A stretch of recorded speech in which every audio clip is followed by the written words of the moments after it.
ብርሃን አደይን እንደዚህ ያስፈራራቻት በህልሟ ነው ወይንስ በእውኗ ነው? ለእናንተ ጥያቄ ነው።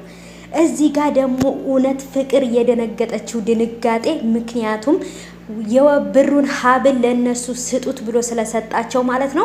እዚህ ጋም ደግሞ እንግዲህ አደይ ስታየው እንዴት አታፍርም እንዴ መተህ በር ስትቆረቁር ለምን እንደዚህ ታደርጋለህ ብላ በጣም ነበር የተቆጣችው። ግን ለነ ፍቅር እንደሰጣቸው ነግሯታል ማለት ነው። ፍቅር እና ጓደኛዋ ምን መመለስ እንዳለባቸው ግራ ገብቷቸዋል።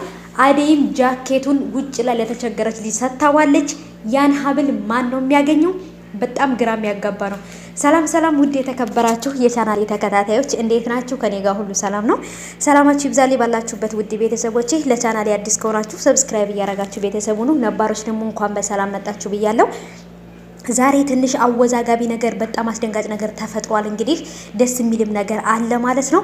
እንግዲህ አደይ ጃኬቱን የሰጠቻት ፍቅር ናት። ፍቅርም ደግሞ ጃኬቱን የሰጠቻት ወዳት አስባላት ሳይሆን ወይንም አዝናላት ሳይሆን የብሩን ሀብል እነዛኞቹ ልጆች ከሌቦቹ ተቀብለው የክፋታቸው ክፋት ጃኬቱ ውስጥ ካስገባች በኋላ ፍቅር አለማወቋና ደደብነቷ ነው እንጂ ጃኬቱ የአደይ ሳይሆን የፍቅር እንደሆነ ባርኮትም ዳዊትም ሁሉም ያውቃሉ ማለት ነው፣ የፍቅር እንደሆነ።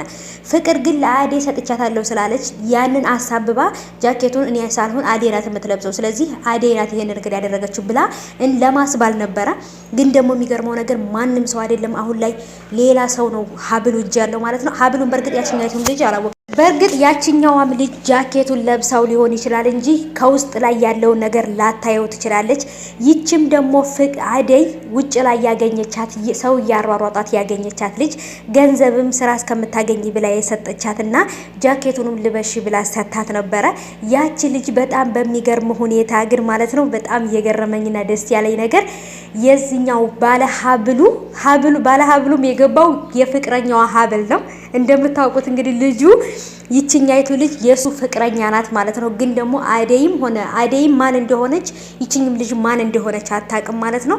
ግን ይቺ ጃኬቱን የለበሰችው ልጅ አደይ ውጭ ላይ አግኝታ ጃኬቱን የሰጠቻት ልጅ የልጁ ፍቅረኛ ናት ማለት ነው። በፊት ላይ በጣም የሚወዳት የሚያፈቅራት ልጅ ነበረች፣ ከዛን ትምህርት ቤት እያለ ማለት ነው። ከዛም በኋላ ግን ቤተሰቦቿን እንደሞቱና እሷም ከትምህርት ቤት እንደቀረች ነበረ ባርኮት ሲያወራ የነበረው ማለት ነው። ለዳዊት እየነገረው ነበር ይሄን ነገር ማለት ነው።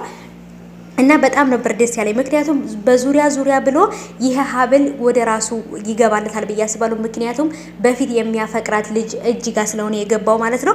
በእርግጥ ግን አደይም ማን እንደሆነች አታውቅም፣ ያችኛቱም አደይን አታውቃትም። አደይም በመልካምነት ነው ይሄን ነገር ያደረገችላት ማለት ነው። እና አደይ በጣም መልካም ልጅ ናት። እናቷም ደውላ እንግዲህ አባቷ ያሉበትን ቦታ ስላወቁ ነግራታለች ደውላ። ከዛን ግን ቶሎ ብላ ነበር እህቷን ወደ እናቷ የመለሰቻት ማለት ነው። አባትየው በጣም ክፉ ሰው ስለሆነ በጣም ብዙ ስቃይ ስላደረሰባቸው አሁንም ያንን ስለፈሩ አሁን እህቷን ልካታለች። እና ስለዚህ በህልሟ ነው ወይንስ በእውኗ ነው ብርሃን ፍቅርን እንደዚህ እያሰቃየቻት በቢላዋ ልትወጋት የሆነው? በአካል ነው ወይንስ ደግሞ በህልሟ በቅዠት እየመጣችባት ነው? በእርግጥ ብርሃን በጣም ኃይለኛ ልጅ ናት። እንደ አደይ ዝምተኛ ልጅ አይደለችም። አደይም ዝምተኛ ሳትሆን ወይንም ሁሉ ነገር ለማሳለፍ ብላ እንጂ ሲነሳባት ኃይለኛ ናት ማለት ነውና እንግዲህ ባርኮትም መጥቶ ስለዚህ ስለ ሀብሉም ሁሉ ነገር አውቋል።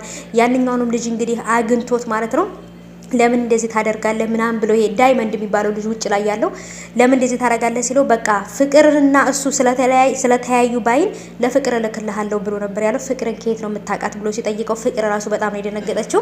ዛሬ ብቻ በቃ እኛ የምንፈልገው ነገር እየሆነ ነው። ፍቅርም ጉዷ ወጥቶ አንገቷን ብደፋ ደስ ይለኛል። አደይም ደግሞ ንጹህነቷ ታውቆ እውነቱ ቢወጣ ደስ ይለኛል ማለት ነው። በቀጣይ ግን ሁሉም ነገር እንደሚወጣ እርግጠኛ ነኝ። የዛሬውን እንዴት አያችሁት እናንተ?